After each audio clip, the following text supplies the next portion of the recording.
LoreWarrior armor. The Magi. Overview. Plagued with growing civil unrest in the periphery territories, the SLDF required a dedicated infantry support vehicle. Competition for the contract was fierce, but smart money was on Leopard Armor's 25-ton Prowler winning the contract. It thus came as a surprise when General Aaron Clavey of the Quartermaster Command announced that Kilosh Industries' far heavier Magi had been selected. 6 months later, the scandal that became known as the Gift of the Magi broke. Tempest Halloran, the chief executive of Kilosh Industries, and General Clavey had secretly been friends for many years. When this fact was uncovered by a Lyran reporter, all testing was halted and a full investigation launched. When the 18-month-long inquiry failed to uncover any wrongdoing or special treatment, testing resumed. The Magi performed well enough to silence critics, and Kilosh Industries began full-scale production in 2727. Though a capable vehicle, the Magi suffered from poor sales, and Kilosh eventually filed for bankruptcy prior to the fall of the First Star League. Capabilities. Although looking slightly odd without a turret, the Magi's low profile makes it a harder target and enables it to more easily navigate urban environments. Although weighing in at a hefty 70 tons, the vehicle is surprisingly fast thanks to a massive Magna 350 fusion engine. The Kilosh Extra Weave armor was developed for use on battlemechs, and its use on the Magi uncovered some flaws, with abrupt maneuvers causing cracks to appear between the armor plates. This can lead to weapon hits inflicting more damage, but as the vehicle is protected by almost 10 tons of armor, most crews consider it to be an acceptable trade-off. The inclusion of case to protect the machine gun magazine further enhances protection given for the crew of 5. Speed and protection come at a cost though. In the case of the Magi, this is in weaponry. 3 lasers and a pair of machine guns are a pop gun armament compared to the arsenal carried by the von Luckner or Burke.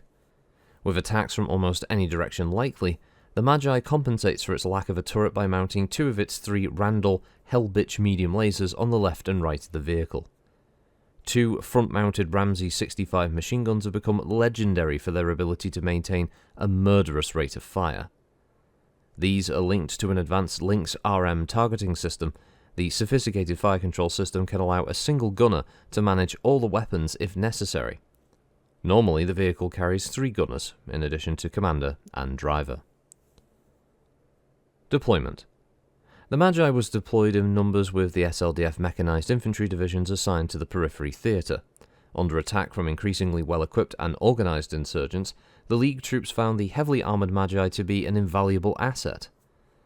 The Magi fared less well in the brutal campaign to liberate the Terran hegemony from its Rimworld's occupiers, however, where the light weaponry was adequate for battling paramilitary in the Turin Concordat. It was woefully inadequate for the battles fought in the campaign to liberate Terra. Like so many other Star League designs, the Magi resurfaced amongst the ranks of the Comguards, where it works well with the Guards' combined arms doctrine.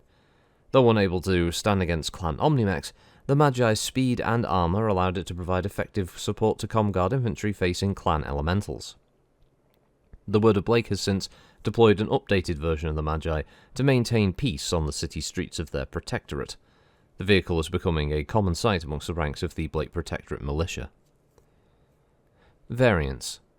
The Word of Blake technicians have modified the basic chassis to better suit their own needs, transforming it into an urban combat support vehicle. The Magna 350 engine's been replaced with a new light model, and the mass has been freed up to use a C3I computer and a 6-ton infantry bay, which causes notable changes in the hull's lines. 2 additional machine guns have also been added, and ammunition capacity increased by 50%. All 4 machine guns have been tied together into a single machine gun array. Notable crews. The Force of Wisdom. Crewed by adepts David Young, Chris Porter, Janice Steele, Stan Owens, and Elizabeth Quinn, Force of Wisdom was instrumental in putting down an attempt by insurrectionists to seize the CAF and paramilitary buildings in early 3070. With Blake's frontline troops becoming stretched, there's talk of transferring Force of Wisdom and its crew to the 8th Division. Yes, its weapons are called Hellbitch. Gotta be the best name for a medium laser in the entire Innisphere. But yes, the Magi, a 70-ton tracked vehicle powered by a Magna 350 power plant, cruise speed of 54, flank speed of 86, armour is Kilosh Extra Weave Ferrofibrous, with 3 Randall Hellbitch medium lasers and 2 Ramsey 65 machine guns, manufactured by Kilosh Industries, primary factory on Barat. Communications is a Hesperus 5 GT, with targeting and tracking provided by Lynx RM. In-game, that translates to a 5 and 8 move speed for cruise and flank, with 10 heat sinks, all that's needed, which isn't surprising.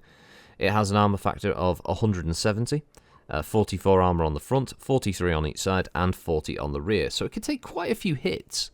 It is an odd-looking spud of a tank, and it does have the disadvantage that if any mechs or other vehicles get behind it, it can't defend itself. It's basically looks like a big armoured, like a tracked armoured car. It's more an APC than I'd say than an infantry support vehicle, but 70 tons, not really bad, nothing to sniff at. And the fact that it can actually engage in pretty much every direction bar the rear is pretty good without having to rotate the turret, which means the right positioning, this tank can actually sit and fire at, well, 3 different targets per turn without having to rotate a turret, which is useful, as the rules do say that you only get 1 turret rotation to fire your turret-mounted weapons, and you can fire your hull-mounted one at another target. So, alright, there's a couple of penalties involved in firing at multiple targets in a turn, but still, it's the fact that against, say, like a group of light vehicles or light mechs or something, it does mean that it can do little chip damage, especially with the cruise gun enough, so it's not bad. I'd certainly use a bunch of these as enemies to go up against a group of players, because they're not too deadly, because it's only 3 medium lasers, but enough of them would be a bit of a threat, or one of them amongst a group of other vehicles, like if it's the heavy vehicle of a lance that the players are going up against.